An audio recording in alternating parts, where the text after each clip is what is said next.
आसिफ नजरुल कहते हैं कि ये कैसे कोई बिलीव कर सकता है कि हम अपने टॉप बॉलर के बगैर इंडिया में वर्ल्ड कप खेलने जाएं, और ये कैसे ऐसे हो सकता है कि हमारे जो क्रिकेट फैन जो हमारी टीम को सपोर्ट करने वाले हैं वो बांग्लादेश की जर्सी के बगैर जो है वो इंडिया में स्टेडियम्स में बैठ के अपनी टीम को सपोर्ट करें। मैं ये सोच रहा हूँ कि आईसीसी कैसे कह सकती है, ऐसे कैसे शर्तें रख सकती है कि ये ना हो वो ना हो और इसके बगैर टीम आती है तो कोई नहीं, ये होगा तो प्रॉब्लम होगी। मेरे ख्याल से ये बिल्कुल बासित भाई ने सही कहा, आईसीसी चाह रही है कि बांग्लादेश आए ना खेलने। ये तो फिर ज्यादती है बांग्लादेश के साथ भी। आईसीसी मुझे अब नजर आ रहा है कि वो आईसीसी नहीं है, उसके अंडर सारे सिर्फ वो बीसीसीआई चाह रही है कि बीसीसीआई जो डिसीजन ले, जो इंडिया की गवर्नमेंट करे, वो मेरे ख्याल से क्रिकेट वाइज अच्छा मैसेज नहीं है। भाईजान ये कंसर्न्स हैं तो आईसीसी को विदाउट एनी कंडीशन ही इस चीज को मूव ऑन कर देना चाहिए। Exactly this is the point जिसके ऊपर आसिफ नजरुल ने प्रेस कॉन्फ्रेंस की। उसने बोला कि आईसीसी ने हमें खुद बताया कि यही चीजें हैं। क्रिकेट की चिता को आग ही लगी मुझे नजर आ रही है। ऐसा सीन भाई अल्लाह दुश्मन को भी ना दे जो बेचारे बांग्लादेश वालों के साथ हो रहा है। मतलब मैं कोई बांग्लादेश वालों का बहुत ज्यादा हमदर्द नहीं हूं, लेकिन तरस आ रहा है कि यार आईसीसी तो उनकी लेने के चक्कर में बगैर तेल के, बगैर वैसलीन के, बगैर मॉइस्चराइजिंग क्रीम के बांग्लादेश की जर्सी पहनकर अगर फैंस स्टेडियम चले गए तो उनके ऊपर अटैक का खतरा होगा। मुझे अच्छी तरह याद है कि अहमदाबाद में और बेंगलोर के अंदर पाकिस्तानी और बाबर आजम के नाम की कोई दो लड़के शर्ट पहनकर आ गए थे तो पुलिस ने स्टैंड्स में पहुंच के उनको गिरफ्तार किया, बाहर ले गई और उनकी जाके जर्सी उतारी थी कि आप उतारिए पाकिस्तान की जर्सी। देखो पहली बात तो ये भिखारी आपस में मिले हुए हैं दोनों के दोनों। इनको पता क्या लग रहा है कि हम बांग्लादेश के लिए बिल्कुल वो है जो इनके लिए यूएसए है। इनको सच में ये लगता है पता है कि हम तो पूरी बैकिंग करेंगे जी, हमारे चचेरे भाई हैं, इनको तो हम पूरा हेल्प करेंगे। आईसीसी ऐसा इनको जूते मारेगी, पढ़ने भी चाहिए हैं इनकी 7 पुश्ते गंजी पैदा होगी। अब इतनी पिटाई होगी इनकी, देख लीजिएगा। ये है कि why Pakistan is so obsessed with that, what is Bangladesh doing and what is ICC saying on that. क्योंकि बांग्लादेश का अपना स्टैंड है। आप कह रहे हैं कि हम होस्ट कर लेते हैं, मुझे नहीं समझ आ रही है कि हम किस बेसिस पे होस्ट करेंगे। मतलब हमारे पास इंडिया ने तो आना नहीं है, तो बांग्लादेश का एक मैच फिर आप श्रीलंका लेके जाएंगे तो फिर श्रीलंका से सारे मैचेस ही ले लें फिर आप। अगर बांग्लादेश क्रिकेट बोर्ड चाहता भी है कि हम डोमेस्टिक ऑडियंस के लिए वो विश अपनी मुकम्मल करवा लें जो हमने डाली है मैचेस को रीलोकेट कराने के लिए, तो सबसे पहले तो नजरुल साहब को मुंह बंद करवाएं इनका। क्योंकि नजरुल साहब तो दुनिया को चिक चिक के ये वेरीफाई कर रहे हैं कि भाई हमने तो पॉलिटिकल मामला बना दिया इसको, रादर देन कि ये एक स्पोर्टिंग गवर्निंग काउंसिल के सामने एक डिस्प्यूट का मामला होता। आसिफ नजरुल ने प्रेस कॉन्फ्रेंस की और उसमें उन्होंने बताया, अच्छा आईसीसी ने कंप्लीटली रिजेक्ट कर दिया है the thought of Bangladesh playing outside of India. उन्होंने कहा है कि आपको अपने मैचेस हर हालत में यहीं खेलने पड़ेंगे, लेकिन साथ में उन्होंने 3 पॉइंट्स भी बताए हैं जो कि आप उसको कह सकते हैं कि दैट इज सिक्योरिटी असेसमेंट। उन्होंने ये कहा है कि अगर मुस्तफिजुर रहमान टीम में हुआ तो ये सिक्योरिटी को मजीद खतरे में डालेगा या एक थ्रेट आप इसको कह सकते हैं। तो बांग्लादेश क्रिकेट बोर्ड अब जब अपनी टीम की सिलेक्शन करे तो अपने सबसे प्रीमियम फास्ट बॉलर को छोड़ कर आए तो सेफ्टी उनकी रहेगी।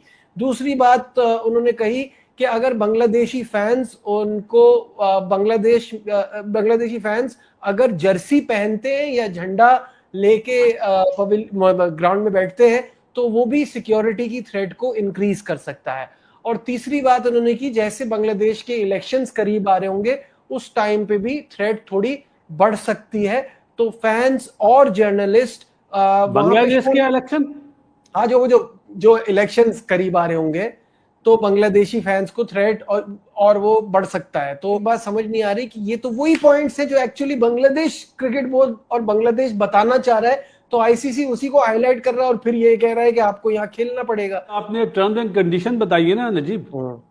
मेरा ख्याल है आईसीसी चाहता है बांग्लादेश ना आए, क्या बगैर आप बांग्लादेश की टीम बना रहे हैं। मतलब सपोज अगर विराट कोहली 2027 का वर्ल्ड कप खेल रहा है तो कोई बोले विराट कोहली के बगैर टीम बना लो, तो मुस्तफिजुर रहमान तो उनका बड़ा इंपैक्टफुल प्लेयर है यार। बेकार बात है। मेरा नहीं ख्याल आईसीसी ने कोई अच्छा मशवरा दिया है और मामला ज्यादा बिगड़ेंगे। मैं ये सोच रहा हूँ कि आईसीसी कैसे कह सकती है, ऐसे कैसे शर्तें रख सकती है कि ये ना हो वो ना हो और इसके बगैर टीम आती है तो कोई नहीं, ये होगा तो प्रॉब्लम होगी। मेरे ख्याल से ये बिल्कुल बासित भाई ने सही कहा, आईसीसी चाह रही है कि बांग्लादेश आए ना खेलने। ये तो फिर ज्यादती है बांग्लादेश के साथ भी। आईसीसी मुझे अब नजर आ रहा है कि वो आईसीसी नहीं है, उसके अच्छा, अंडर सारे सिर्फ वो बीसीसीआई चाह रही है कि बीसीसीआई जो डिसीजन ले, जो इंडिया की गवर्नमेंट करे, वो मेरे ख्याल से क्रिकेट वाइज अच्छा मैसेज नहीं है। बांग्लादेश क्रिकेट बोर्ड स्टेटेड, अभी ये रिसेंटली आया है थोड़ी देर पहले ही, that the 3 security concerns mentioned by sports advisor Asif Nazrul are part of ICC's internal interdepartmental review and do not constitute an official ICC response.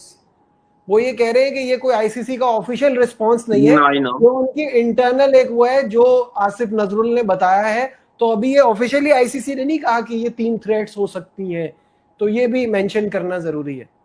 देखिए बिल्कुल सही है, नहीं जाता स्टेटमेंट तो फिर मतलब बात करनी नहीं चाहिए। लेकिन मुझे ये समझ नहीं आती इतनी बासत भाई मीडिया क्यों डिबेट कर रहा है जब तक ऑफिशियली आईसीसी की तरफ से स्टेटमेंट ना आए। बोर्ड तो कर रहा है, जब एडवाइजर स्पोर्ट्स एडवाइजर खुद ये बातें बता रहा है ना, तो जाहिर है उस पे तो बात करना, रिएक्शन तो ये तो है। इनके जो इन्होंने नए नए गोद लिए हुए बच्चे बांग्लादेशी, उनके झूठ देख लो आप। इतने बड़े झूठे मक्कार फरेबी लोग मैंने अपनी जिंदगी में नहीं देखे।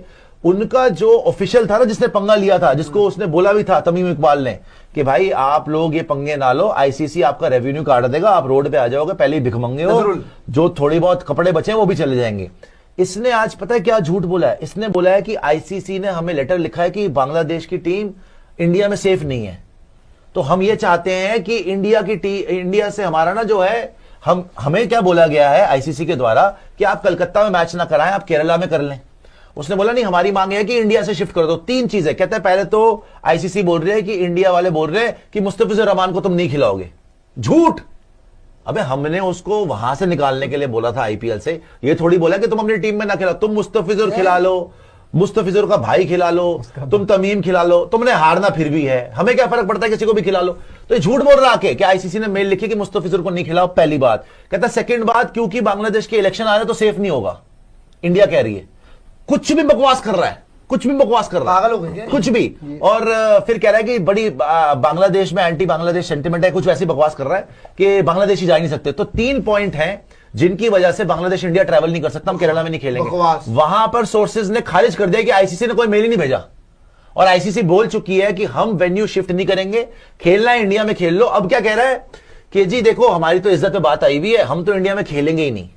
तो आईसीसी कह रही है फिर भाड़ में जा, तुझे पूछता कौन है? और ये बोल रहा है कि हम पाकिस्तान में खेलने को तैयार है और हम यूएई में खेलने को तैयार है। अगर पाकिस्तान ने ऑफर करी है तो पाकिस्तान में खेलने को तैयार है और यूएई में खेलने को तैयार है। ये अब मुझे लग रहा है सारी जिंदगी पाकिस्तान में ही खेलेगा। इसको आईसीसी निकाल देगी, फिर पाकिस्तान के पास वहां पे टेप बॉल खेल रहे होंगे, वहां पे टेप बॉल खेलेंगे, उसका नाम होगा भिखारी एसोसिएशन, भिखारी वर्सेस भिखारी, दोनों के दोनों खेलेंगे। कंगला वर्सेस जंगला, वो जो मेन टेररिस्ट का जंगला है ना, वो